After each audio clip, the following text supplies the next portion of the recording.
Good evening, your Pratt Pack. We start another week. It's a manic Monday, and in Spain and Portugal, it's a little bit more than that. The power grid has failed them. This is a story that I literally was reading about moments ago, and it kind of changed my entire thought process on what I wanted to discuss leading in tonight's show. We'll save those other topics for a little bit later tonight, but this is a big story. Why?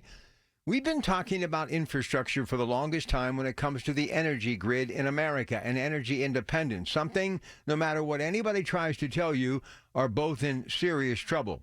You know, you think about all the amenities and everything that we've accomplished in this modern world that we live in, and now 2 decades into another century.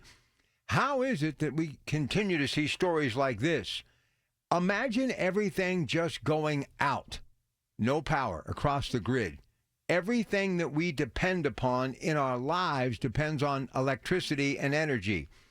And let's face it, there's not a single one of you, including me, who is as tough as those founding fathers were and all of the men and women who pioneered this great nation. We better find a way to get going again in America and sealing the deal when it comes to doing things on the global scale, but getting back to manufacturing in America, something I harp on all the time.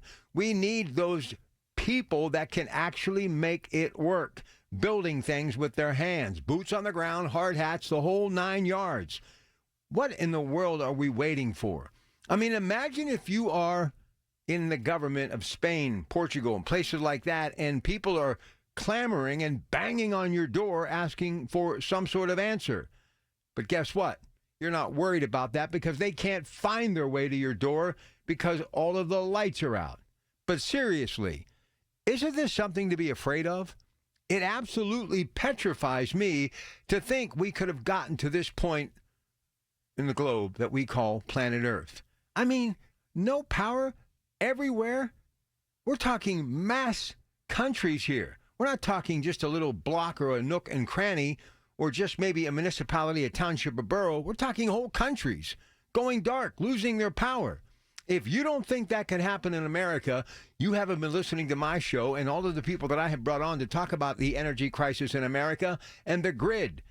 Our grid is an antique, as is most of our infrastructure. People worry about roads and bridges. I get it.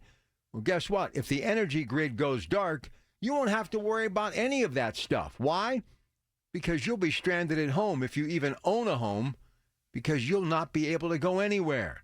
Remember, daylight savings time or not, however you look upon what time of the year we are actually watching our watch, it still gets dark. And you know what your parents used to tell you? Nothing good happens after midnight. And if we lose our power, a lot of bad can truly happen. Let's start buying back in America to keep the lights on.